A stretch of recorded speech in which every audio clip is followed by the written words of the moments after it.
One of Britain's top domestic violence charities sounded the alarm tonight over a shake-up to women's refuge funding. Women's Aid warned the change will put the lives of women and their children at risk in a postcode lottery of cuts. Tory ministers want to end the current system of grants for shelters, which are used by desperate women who flee their violent partners. Instead, shelter funding will be handed out by local councils through a grant. The change stops refuges suffering problems with new benefit universal credit, and was welcomed cautiously by town hall chiefs. But a prominent critic tonight said the change creates a whole new world of uncertainty. Despite promising the grant will be ring-fenced, ministers haven't yet said exactly how much cash will be available, or how it will be distributed. Katie Goes, chief executive of Women's Aid, claimed the loss of a national focus will dismantle our national network, putting lives at risk. "This is a matter of life or death," she said. "Without a safe space to escape to, more women and children's lives will be lost to domestic abuse." She said more than a tenth of domestic abuse services currently operate without any council funding. And on one day alone, 94 women and 90 children were turned away from a refuge, she said. She added, by devolving this funding to local authorities, the government will remove a woman's individual entitlement to support with her housing costs when she flees domestic abuse to a refuge, and refuge's last secure form of funding. This will compound the devastating impact of localism on specialist services, forcing refuges who are currently operating on short-term, shoestring budgets to close and leave more women and children trying to escape abuse with nowhere to turn. The move is part of a wider consultation on supported housing which Theresa May announced last week in a U-turn.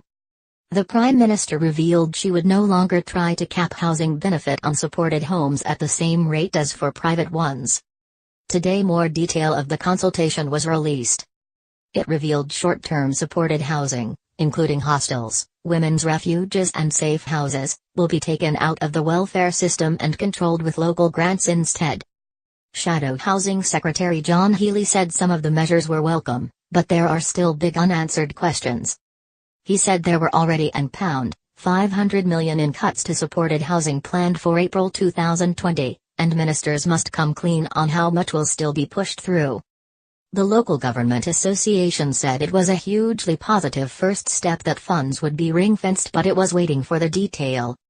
Chartered Institute of Housing Chief Executive Terry also welcomed many of the proposals, but warned they fall quite a way short of what is needed to properly support other vital forms of specialist housing that provide immediate and short-term support to people who have been victims of homelessness or domestic abuse, for example. She added, "It is imperative that people who need this type of housing are not disadvantaged, and we will be making the case for this." The government's consultation document defends the decision not to nationalize funding for women's refuges. It says, the government was clear in its Violence Against Women and Girls (VAWG) strategy that refuges provide a vital service. "We appreciate the need for certainty, and we strongly believe that a local approach will ensure the best outcomes for vulnerable renters in crisis and emergency-supported housing. Local authorities are best placed to understand and meet local needs, and to take a holistic view on both housing and support provision." The government has already committed, in the 2016-20 Violence Against Women and Girls strategy, to review the current approach to refuge provision in England by November 2018. "We will need to pay particular attention to the funding of care and support costs as we do this, and will continue to work closely with this sector to make good our commitment." The consultations close on January 23.